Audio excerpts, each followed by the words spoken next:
తెలంగాణలో BRS party సంస్థాగత నిర్మాణంపై హైకమాండ్ ఫోకస్ పెట్టడం లేదా? పార్టీ అధికారం కోల్పోయి 2 ఏళ్లు అవుతున్నా కమిటీలు ఎందుకు ఏర్పాటు చేయడం లేదు?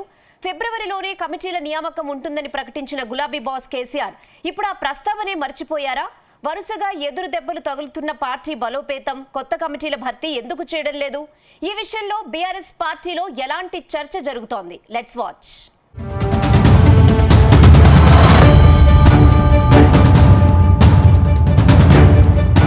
అసెంబ్లీ ఎన్నికల్లో ఓటమి తర్వాత బీఆర్ఎస్ పార్టీని వరుస ఓటములు వెంటాడుతున్నాయి. 2023 ఎన్నికల తర్వాత అధికారం కోల్పోయిన బీఆర్ఎస్ ఆ తర్వాత అసెంబ్లీ ఎన్నికలు, పార్లమెంట్ ఎన్నికల్లో ఘోర ఓటమిని చవిచూసింది. ఒక్కటంటే ఒక్క పార్లమెంటు స్థానాన్ని కూడా గులాబీ పార్టీ గెలుచుకోలేకపోయింది.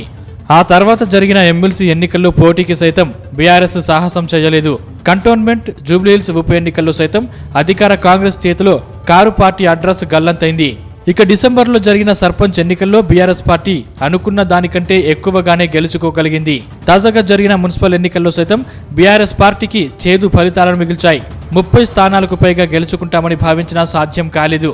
అయితే ఓటమికి గల కారణాలను విశ్లేషించడంలో మాత్రం గులాబీ పార్టీ హైకమాండ్ మరిచిపోయిందన్న అభిప్రాయాలు వ్యక్తమవుతున్నాయి.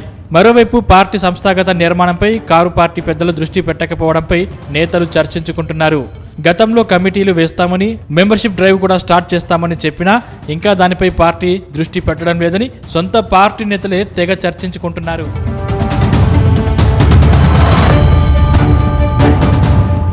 ప్రస్తుతం తెలంగాణలో కాంగ్రెస్ పార్టీ అధికారంలోకి వచ్చి 2 ఏళ్లవుతోంది. ఒకవైపు పాలనపై దృష్టి సారిస్తూనే కాంగ్రెస్ పార్టీ సంస్థాగత బలోపేతంపై దృష్టి సారించింది. తాజాగా వికారాబాద్లో డీసీసీ అధ్యక్షులకు శిక్షణ తరగతులను సైతం హస్తం పార్టీ నిర్వహించింది. ఈ శిక్షణ తరగతులకు పీసీసీ చీఫ్తో పాటు స్వయంగా ముఖ్యమంత్రి రేవంత్ రెడ్డి హాజరై ప్రసంగించారు. రాహుల్ గాంధీ ముగింపు సమావేశానికి ముఖ్య అతిథిగా హాజరయ్యారు. ఈ సమావేశంలో డీసీసీ అధ్యక్షులకు పార్టీ సంస్థాగత నిర్మాణంపై దిశానిర్దేశం చేశారు. కానీ 2 దశాబ్దాల చరిత్ర కలిగిన బీఆర్ఎస్ మాత్రం పార్టీ బలోపేతంపై ఫోకస్ పెట్టలేదని సొంత పార్టీ నేతలే బహిరంగంగా చెప్తున్నారు. ప్రస్తుతం ప్రతిపక్షంలో ఉన్నప్పటికీ ఆ దిశగా ఆలోచన కూడా చేయడం లేదని విమర్శలు వ్యక్తమవుతున్నాయి.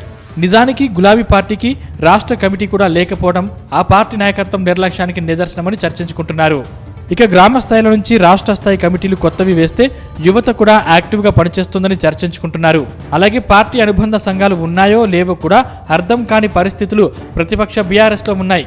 గతంలో తెలంగాణ ఉద్యమ సమయంలో మాత్రమే టీఆర్ఎస్ పార్టీ శిక్షణ తరగతులు నిర్వహించింది.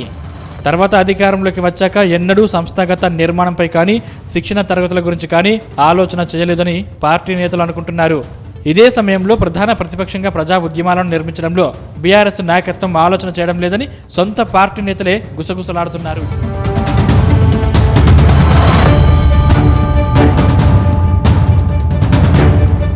మరొకవైపు పార్టీ సంస్థాగత బలోపేతంతో పాటు సభ్యత్వ నమోదును ప్రారంభిస్తామని గత ఏడాది ప్రారంభంలో బీఆర్ఎస్ ముఖ్య నేతలు ప్రకటించారు.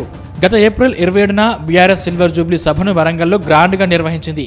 మళ్లీ బీఆర్ఎస్ ఆవిర్భావ దినోత్సవం దగ్గరికి వస్తున్నప్పటికీ పార్టీ సంస్థాగత నిర్మాణంపై గులాబీ పార్టీ నాయకత్వం దృష్టి పెట్టలేదన్న విమర్శలు వ్యక్తమవుతున్నాయట. అన్ని జిల్లాల్లో శిక్షణా తరగతులు సైతం నిర్వహిస్తామని కేటీఆర్ గతంలోనే చెప్పారు. కానీ ఆచరణకి మాత్రం నోచుకోలేదు. మరొక వైపు తెలంగాణ ఉద్యమ సమయంలో బీఆర్ఎస్ పార్టీకి అనుబంధ సంఘాలు బలంగా పనిచేశాయి. ముఖ్యంగా విద్యార్థి, యూత్ విభాగంతో పాటు మహిళా విభాగం చాలా కీలకంగా ఉద్యమంలో పనిచేశాయి. అయితే 2017లో ఏర్పాటు చేసిన కమిటీలు, అనుబంధ సంఘాలే ఇప్పటికీ కొనసాగుతున్నాయి.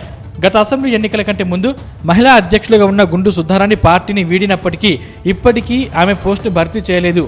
ఇక బీఆర్ఎస్ యువ అధ్యక్షుడిగా ఎమ్మెల్సీ శంబీపూర్ రాజు కొనసాగుతున్నారు. బీఆర్ఎస్ నేతగా గెల్లు శ్రీనివాస్ ఉన్నారు.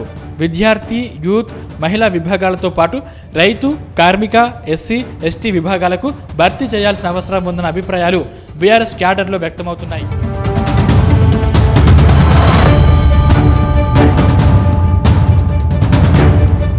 ఇదిలా ఉంటే రేవంత్ రెడ్డి సర్కార్ వైఫల్యాలను ప్రజల్లోకి తీసుకెళ్లేందుకు బీఆర్ఎస్ నాయకత్వం గట్టిగా పనిచేయాలనే వాదనలు వినిపిస్తున్నాయి. ఇందుకోసం బీఆర్ఎస్ పార్టీలో కమిటీలను వేసి పార్టీ సంస్థాగతంగా నిర్మాణం చేపట్టాలని భావిస్తున్నారట. ముఖ్యంగా చాలా కాలంగా తమకు పార్టీ పదవులు వస్తాయని ఆశతో ఉన్న నేతలు చురుగ్గా పనిచేయడానికి సైతం ఆసక్తి చూపడం లేదని తెలుస్తోంది. దశాబ్దాలుగా పార్టీ కోసం పనిచేస్తున్నప్పటికీ తమకు తగిన గుర్తింపు దక్కడం లేదన్న ఆవేదనలో మెజార్టీ నేతలు క్యాడర్ ఉన్నారని నేతలు చర్చించుకుంటున్నారు.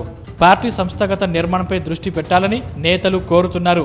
కమిటీలు శిక్షణ తరగతులు ఇవ్వడం ద్వారా పార్టీలో ఉండే యువత నాయకులు యాక్టివ్గా కార్యక్రమాల్లో పాల్గొంటారని చర్చించుకుంటున్నారు. అయితే అధికారం కోల్పోయి 2 సంవత్సరాలు అవుతున్నా ఇంకా తాత్సారం చేయడంపై క్యాడర్లో అసంతృప్తి నెలకొంది. ఈ ఫిబ్రవరి నెలలోనే కమిటీలు ఉంటాయని భావించిన నేతలకు నిరాశ మిగిలింది. మొత్తం మీద గులాబీ బాస్ కేసీఆర్ మనసులో ఏముందో అంతు చిక్కడం లేదని అభిప్రాయాలు వ్యక్తమవుతున్నాయి.